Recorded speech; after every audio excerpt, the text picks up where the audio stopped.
श्लोक नंबर 12। पहले वाले में प्रश्न उठा था कि भजन तो साधक को ही करना पड़ता है, किंतु उसके द्वारा इस पथ में जो दूरी तय होती है वो इष्ट की देन है।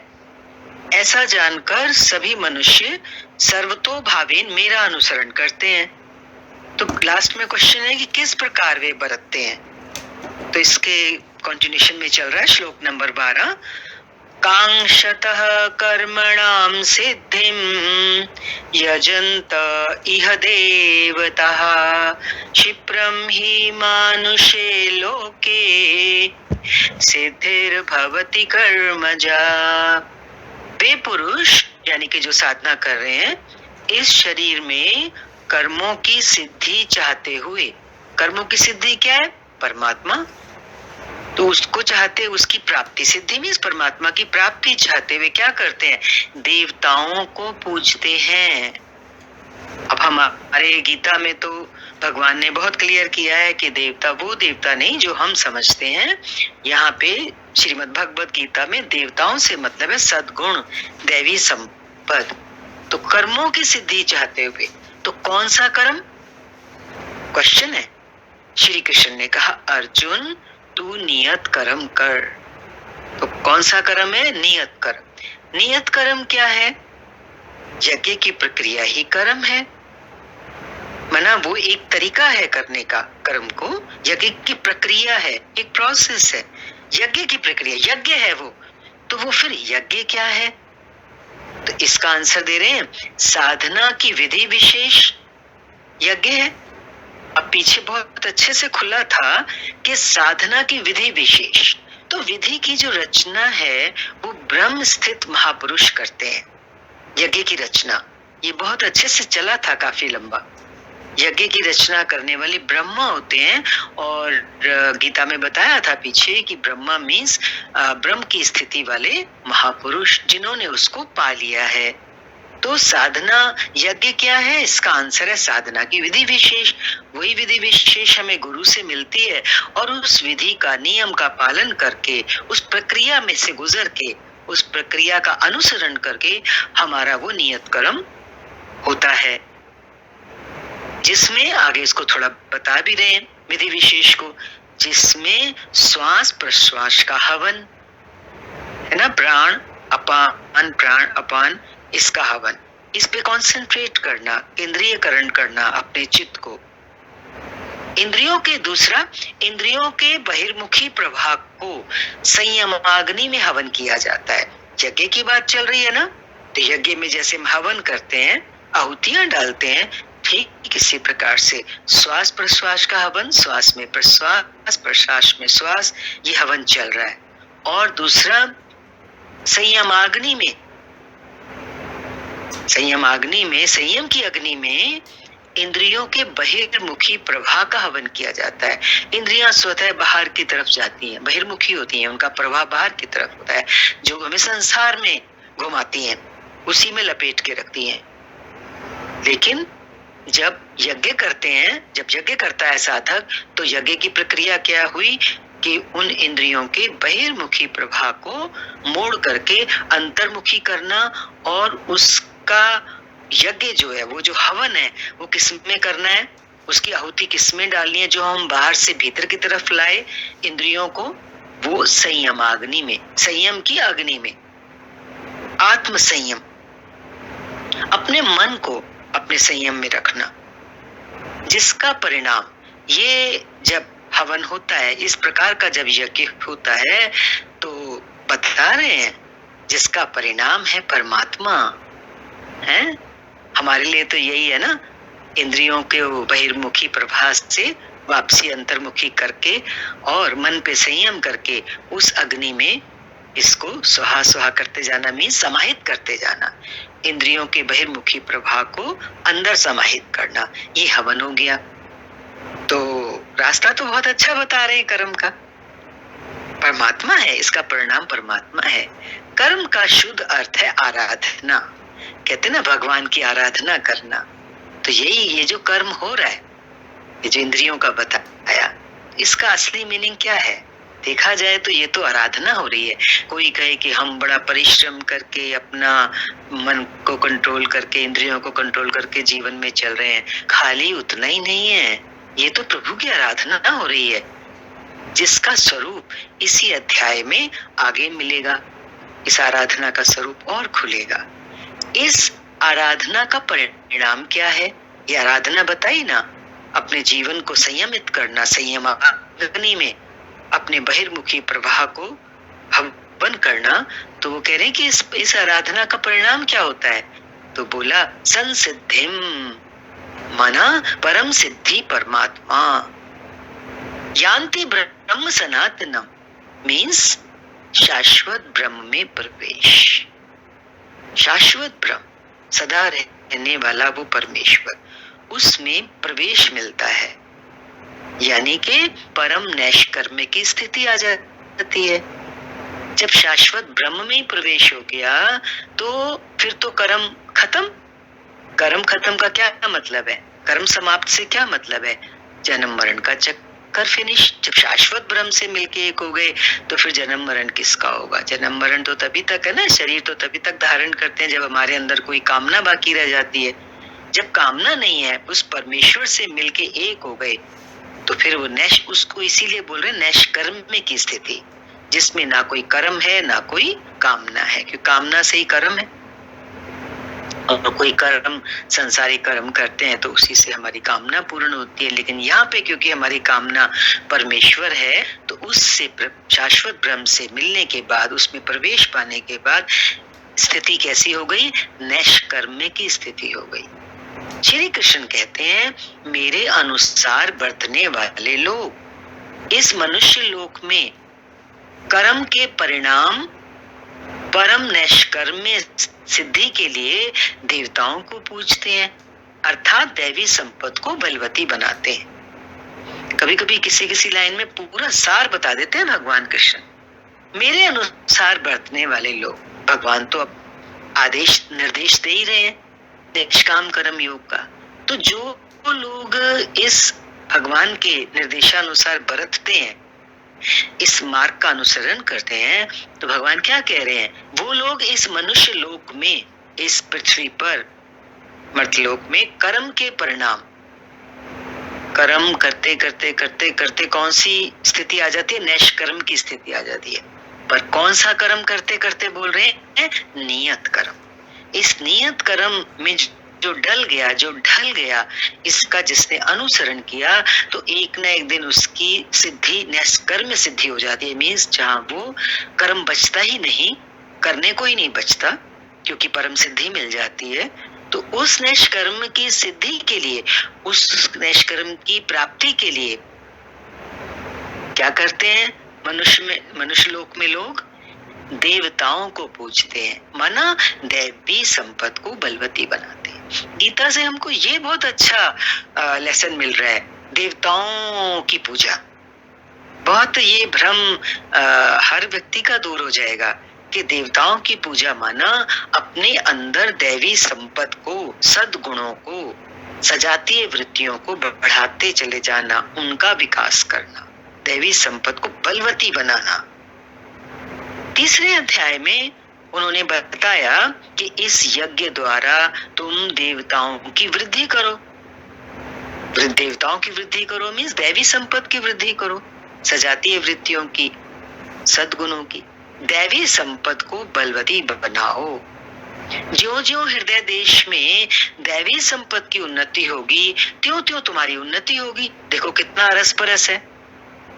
दैवी संपत्ति जितनी बढ़ेगी, समझ लो उतनी हमारी उन्नति हो रही है। और हम संसार में उन्नति को क्या मान लेते हैं, घर बड़ा हो गया, नौकरी बड़ी हो गई, पैसा ज्यादा हो गया, बच्चे बहुत लायक हो गए, क्या क्या बाहर का गिनते हैं उन्नति के लिए। अरे उसने तो बहुत उन्नति कर ली, बाहर से काउंट करते हैं। लेकिन असली उन्नति क्या है, कहते हैं उतनी तो त्यों त्यों तुम्हारी उन्नति होगी। कब कब, ज्यों ज्यों हृदय देश में दैवी संपत्ति की उन्नति होगी। तो कह रहे इस प्रकार परस्पर उन्नति करते हुए परम श्रेय को प्राप्त हो जाओ। परस्पर उन्नति मीन्स जैसे जैसे जितनी जितनी दैवी संपत्ति बढ़ेगी, उतनी उतनी तुम्हारी उन्नति होगी। जितनी जितनी तुम्हारी उन्नति होगी, उतनी उतनी दैवी संपत्ति को बढ़ाने में और हेल्प मिलेगी। परम श्रेय को प्राप्त हो जाओ। और ऐसा करते हुए परम श्रेय क्या है? परमेश्वर ही है, उसको प्राप्त हो जाओ। माना क्या? अंत तक उन्नति करते जाने की ये अंतः क्रिया है, इसको करते ही जाना है। ये वाली उन्नति जो है, कौन सी उन्नति? दैवी संपत्ति की उन्नति। बहुत गीता इस चीज को बहुत खोल के बता दिया श्रीमद् भगवत गीता ने। दैवी संपत्ति की उन्नति क्या कब तक करनी है? अंत तक करने की। और कैसी क्रिया है? ये बाहर दिखाई नहीं देती है। ऐसे तो कोई क्रिया या कर्म हम करते हैं तो बाहर दिखाई देता है ना। ये बोला ये अंतः क्रिया है, अंदर होने वाली क्रिया है। ये यज्ञ अंदर ही अंदर होगा।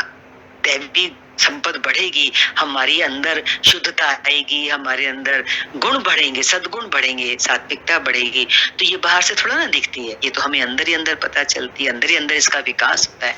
इसी पर बल देते हुए श्री कृष्ण कहते हैं, मेरे अनुकूल बरतने वाले लोग। अब तो समझ आ ही रहा है कि मेरे अनुकूल बरतने वाले लोग मीन्स दैवी संपत्ति की उन्नति करने वाले लोग इस मनुष्य शरीर में कर्मों की सिद्धि चाहते हुए दैवी संपद को बलवती बनाते हैं। कर्मों की सिद्धि मीन्स नियत कर्म की सिद्धि। परमात्मा उस उद्देश्य को, उस शाश्वत सत्य को प्राप्त करने के लिए बस एक ही काम करना है, दैवी संपद को बलवती बनाते हैं। इस दुनिया में जो लोग हैं, मनुष्य शरीर में मेरे अनुकूल बरतने वाले लोग इस मनुष्य शरीर में, खास देखो शब्द आ रहा है मनुष्य शरीर। तो मनुष्य शरीर तो एक ही काम के लिए है कि हम इसमें आए हैं तो दैवी संपद को बलवती बना लें। क्यों? इससे नैष्कर्म्य सिद्धि शीघ्र प्राप्त होती है। सिद्धि शीघ्र होती है। नैष्कर्म्य सिद्धि मीन्स वही परम परमात्मा शाश्वत सत्य की प्राप्ति, उससे शीघ्र हो जाती है। बाकी कितने रास्ते हैं दुनिया में भगवान तक पहुंचने के, कितने लंबे रास्ते होते होंगे। अब तो हमें जानने की जरूरत नहीं, हमें तो सत्य पता लग रहा है यहाँ बैठ के। और वो ये कह रहे हैं वो असफल नहीं होती।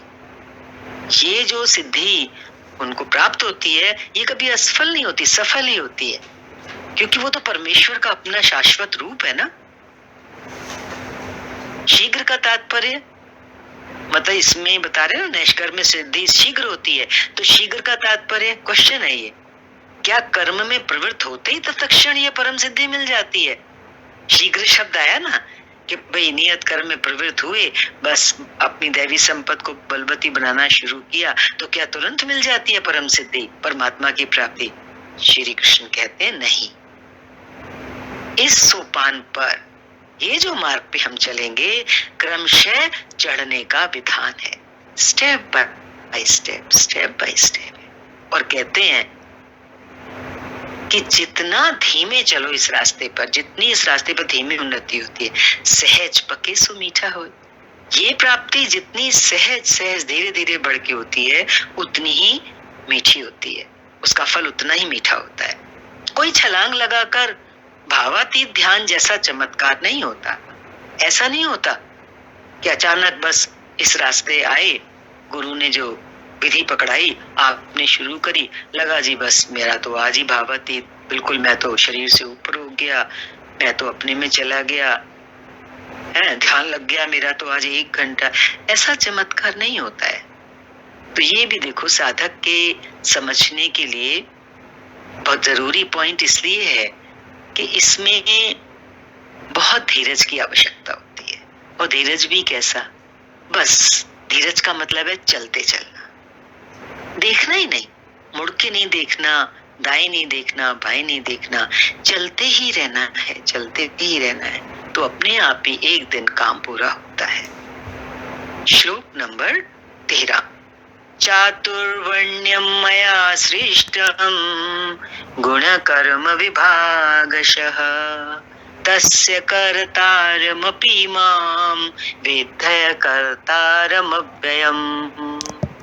अर्जुन, चातुर्वर्ण्यम मया सृष्टम, 4 वर्णों की रचना मैंने की, तो क्या मनुष्यों को 4 भागों में बांट दिया?